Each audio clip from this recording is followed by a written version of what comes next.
olympique Paris b'a fɛlen mɔgɔ naani kɛnɛ bɛ ka sɛnsɛn ka se a labanyɔrɔ ma ka da kan a bɛ kuncɛ kari nata uti kalo tile 11 san b'a fɛlen mɔgɔ naani na faransikaw fɛ yen Mali jigi kelen min tɔ bɛ ye o ye a ka taekwondo kɛla Ismail Kulubali de ye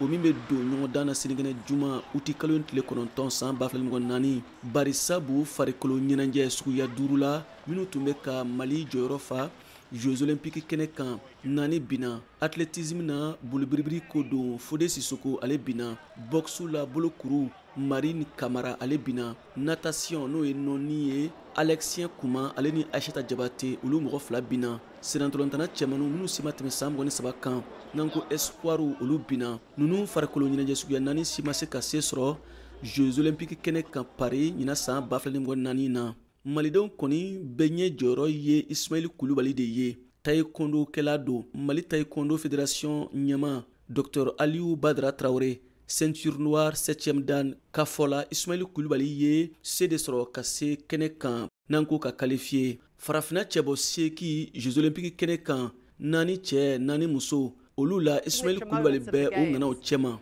Ismail Kulubali min bɛna a ka ɲɔgɔndan kɛ mɔgɔw fɛ minnu giriya bɛ taa kilogramme 80 la tɛ mɔgɔ kura ye Mali taekwondo kɔnɔ Ismail Kulubali de ye Mali jɔyɔrɔ fa Brésil Rio de Janeiro Jeux olympiques kɛnɛ kan kabini o waati a y'i bila Mali ka bila la ani fana Dr Aliou Badara Traoré ka fɔla Ismail Kulubali ye taekwondo kalan Mali la nka an bɛ don min ko bi a sigilen bɛ Faransi jamana kan taekwondo kɛla Mali cɛbɔ Ismail Kulubali ka Mali jɔyɔrɔ fa Mali taekwondo jɔyɔrɔ ka bon o ko la kosɛbɛ kosɛbɛ fédération ɲɛma ka fɔla o de la Dr Aliou Badara Traoré y'a yira ale ka laɲini ye Jeux olympiques kɛnɛ kan Faransi Mali taekwondo ka kɛ farikolo ɲɛnajɛ fɔlɔ ye min bɛ na jɔnjɔn ta ka nana ye Mali la VOA Bambara tɔgɔ la Bamakɔ